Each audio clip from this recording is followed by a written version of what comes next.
ഞാൻ അവിടെ ചോദിക്കുന്നേ, ഇതിപ്പോ ആദ്യം ഇങ്ങനെ സംഭവിക്കുന്നത് ഇപ്പൊ നമ്മൾ നേരത്തെ പറഞ്ഞ പോലെ ഒരു ബയോളജിക്കൽ കാര്യം കൂടിയാണ് അതെ അല്ലെ, ഹോർമോൺസും കൂടെ ഇൻവോൾവ് ആണ് ആദ്യം. പിന്നീട് നമ്മൾ ഇതിന് കോൺഷ്യസ് ആയിട്ട് ശ്രമിക്കേണ്ടി വരില്ലേ തീർച്ചയായിട്ടും വേണം. അല്ലേ?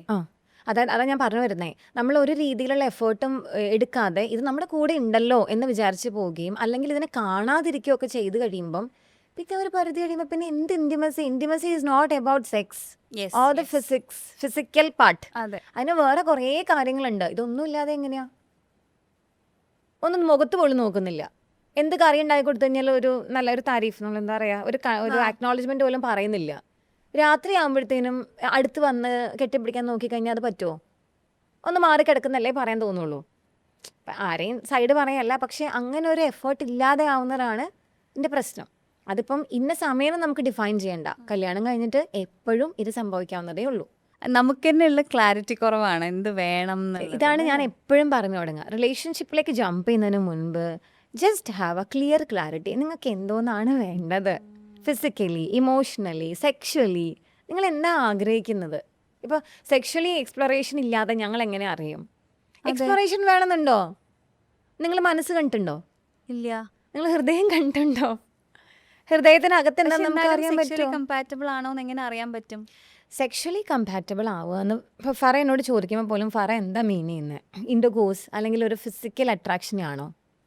അതായത് നമുക്കൊരു പ്ലഷർ കിട്ടുന്ന, നമുക്ക് പ്ലഷർ തരാൻ പറ്റുന്ന ആളാണോ നമ്മുടെ റൊമാൻറ്റിക് പാർട്ട്ണർ എന്നുള്ളത് ആ ഒരു പ്രോസസ്സ് കൂടെ പോവാതെ നമുക്ക് എങ്ങനെ അറിയാൻ പറ്റുക? എനിക്ക് പ്ലഷർ തരാൻ പറ്റുന്ന ഒരാളാണോ അപ്പുറത്തിരിക്കുന്നത്? അതെ. എനിക്ക് എങ്ങനെയാ പ്ലഷർ കിട്ടുക? അതെനിക്കറിയോ? അതറിയില്ലല്ലോ. അപ്പം അത് ഞാൻ എന്നോട് തന്നെ ചോദിക്കേണ്ട കാര്യമല്ലേ? ആ ഇപ്പം ഐസ്ക്രീം എനിക്ക് ഭയങ്കര ഇഷ്ടമാണ്. ഏത് ഐസ്ക്രീമാണ് വേണ്ടേ? Strawberry. You are very specific, you want strawberry. അപ്പം അറിയാലോ അതാണ് വേണ്ടത്. ഇപ്പോൾ ഒരാൾ പറയും അതിപ്പോൾ ഏതായാലും കുഴപ്പമില്ല. അപ്പം മറ്റേ പാർട്ട്ണർ ഓപ്പൺ ആണ്, എന്ത് വേണമെങ്കിലും ട്രൈ ചെയ്യുക. അവസാനം അപ്പം ഈ ഫ്ലേവേഴ്സ് എല്ലാം കഴിച്ചു ഇഷ്ടപ്പെട്ടു, ദ പാർട്ട്ണർ ഇസ് ഹാപ്പി. പക്ഷെ കുറേ കാലം കഴിയുമ്പോഴത്തേക്കും ഇതല്ലായിരുന്നു എനിക്ക് വേണ്ടതെന്ന് പറയും. അപ്പം ശരിക്കും എന്തായിരുന്നു വേണ്ടത്? നമുക്കറിയാത്താണ് നമ്മുടെ പ്രശ്നം. നമുക്കറിയാത്തതാണ് നമ്മുടെ പ്രശ്നം. ചില ആൾക്കാർ പറയും എനിക്കിങ്ങനെ, ഇപ്പോൾ കഴിഞ്ഞ ദിവസം ഒരാൾ വന്ന് പറഞ്ഞതാണ്, എനിക്കിങ്ങനെ തൊടുമ്പോഴത്തേനും തന്നെ അങ്ങോട്ടേക്ക് പോകണ്ട. അപ്പം she is very clear that പുള്ളിക്കാരത്തേക്ക് ഒരു റിലേഷൻഷിപ്പിലും ഫസ്റ്റ് ഡേറ്റ് ചെയ്യുന്ന ദിവസം തന്നെ ബെഡിൽ എൻഡ് ചെയ്യണ്ട. അതൊരു നല്ല ക്ലാരിറ്റി അല്ലേ?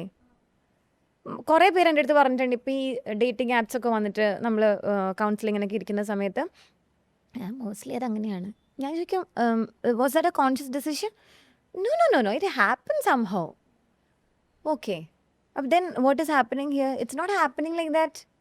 So that is also a problem. അതായത് ഒരാളെ കണ്ടു, സംസാരിച്ചു, മിണ്ടി, കുറച്ചു നേരം വർത്താനം പറഞ്ഞ ഒരു സിനിമയ്ക്ക് പോയി, പിന്നെ we have to sleep together. അതൊരു നോമാണ്. ഒരു അലിഖിത നിയമം. അങ്ങനെ സംഭവിച്ചില്ലെങ്കിൽ അത് കുഴപ്പമാണ്. അപ്പോൾ അതർ പാർട്ട്ണർ ഈസ് സേയിങ് വേണ്ടത്, അപ്പം നമ്മൾ ഇന്ന് ഫസ്റ്റ് ഡേ അല്ലേ, നമുക്ക് 2-3 വീക്സ് ഡേറ്റ് ചെയ്യാം, അത് കഴിഞ്ഞിട്ട് മതി. അതെന്താ അങ്ങനെ? അപ്പം നമ്മുടെ കണ്ണുകൊണ്ട് നമ്മുടെ പേഴ്സ്പെക്റ്റീവിൽ നമ്മൾ ഒരാളെ വിധി എഴുതാൻ പോകുമ്പോൾ ഇങ്ങനെയൊക്കെ സംഭവിക്കും. അപ്പോൾ what I M saying is relationship എന്ന് പറയുന്ന 2 പേര് ഒരുമിച്ച് കൂടുന്ന ഒരു പ്രക്രിയയാണ്.